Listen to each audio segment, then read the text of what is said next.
Beberapa hari pekan lalu Nikita Mirzani bersama Mel Syaputra resmi menjalankan masa tahanan 20 hari usai ditetapkan sebagai tersangka dalam kasus pemerasan, pengancaman hingga tindak pencucian uang terkait laporan Reza Gladys.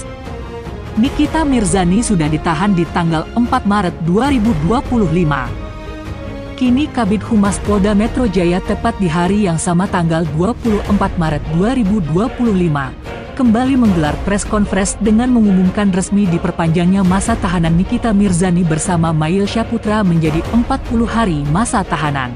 Masa tahanan kini sampai tanggal 2 Mei 2025 mendatang dan keputusan polisi guna melengkapi berkas perkara sebelum diserahkan kembali ke kejaksaan.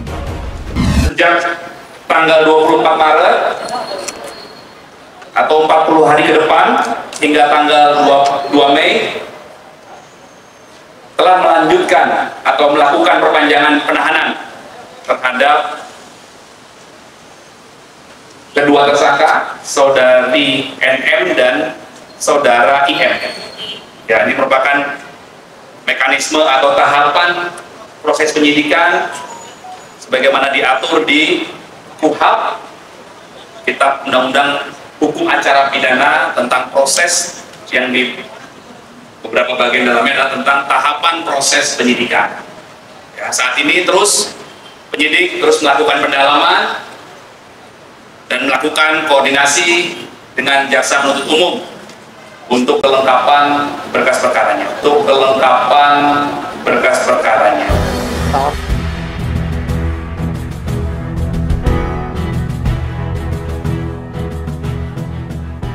Sungguh sangat memprihatinkan yang dialami Nikita Mirzani saat ini, di mana keterangan Kabid Humas Polda Metro Jaya, penyidik memperpanjang masa tahanan hingga 40 hari ke depan. Tentu serasa mimpi buruk yang dialami Nikita Mirzani, di mana merayakan Hari Raya Idul Fitri di balik jeruji besi dan tidak merayakan hari kemenangan bersama keluarga tercinta. Lantas, masih adakah untuk Nikita dalam kompensasi khusus lantaran status penahanannya yang kini diperpanjang 40 hari ke depan?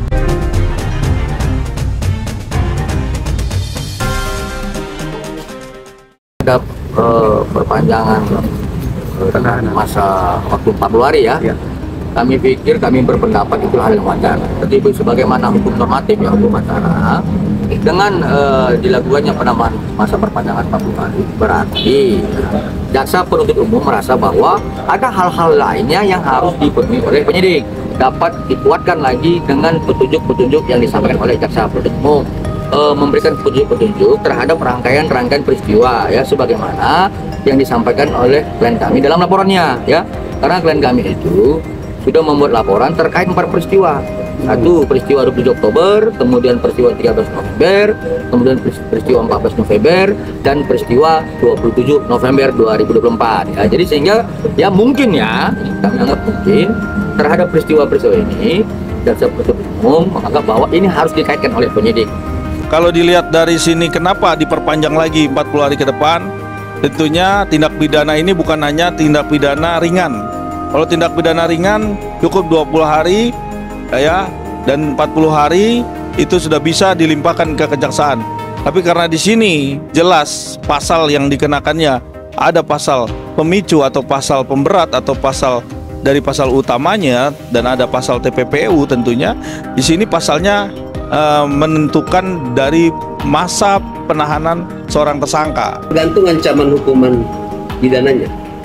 Kalau dia di atas 5 tahun, itu pertama 20 hari untuk penyidik, 40 hari jaksa penuntut umum, 30 hari nanti pengadilan, 30 hari lagi nanti bisa ketua pengadilan. Itu adalah petunjuk jaksa terhadap proses penyidikan yang dilakukan oleh penyidik. Apakah berkas tersebut sudah sesuai dengan sangkaan pasal atau tidak? Kalau belum sesuai, maka dikasih petunjuk oleh jaksa penuntut umum. Itu kan administrasi ya. Nanti ada petunjuk. Kalau dia tidak pidana umum biasa, B19 cukup 1 kali.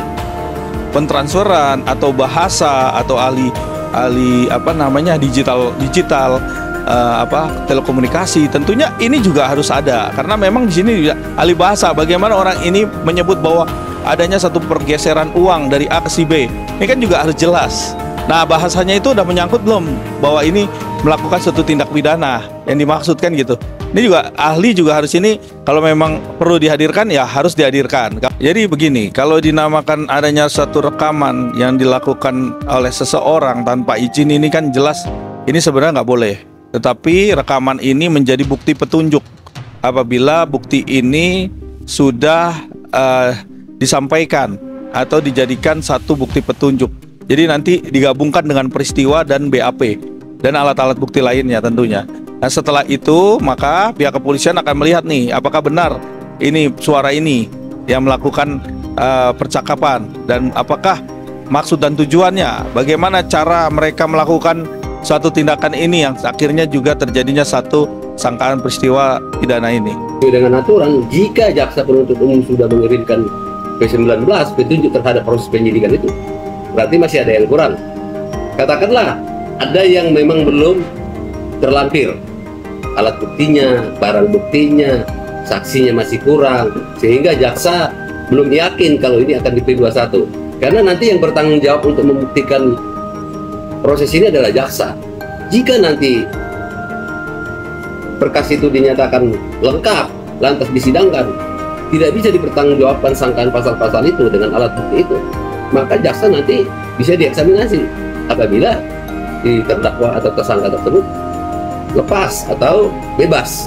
Itu kan konsekuensi, itu adalah reputasi. Seperti itu. Jadi kalau memang petunjuknya ya, kalau petunjuk dari seperti itu, ya mungkin akan dipanggil kembali ya. Bahkan mungkin klien kami akan dipanggil kembali untuk memberi keterangan terhadap itu, ya, terhadap petunjuk-petunjuk oleh jaksa. Tetapi kalau petunjuknya adalah terhadap penguatan terhadap pasal-pasal 368 dan pasal yang lainnya, mungkin hanya sebatas klien kami, bukan terhadap yang lainnya. Pada awalnya klien kami kan itu melaporkan 3 orang ya. Satu dengan inisial NM, kemudian dengan inisial IM, kemudian dengan inisial O ya. Jadi terhadap 3 terlapor ini sudah dimintai keterangannya sebagai saksi.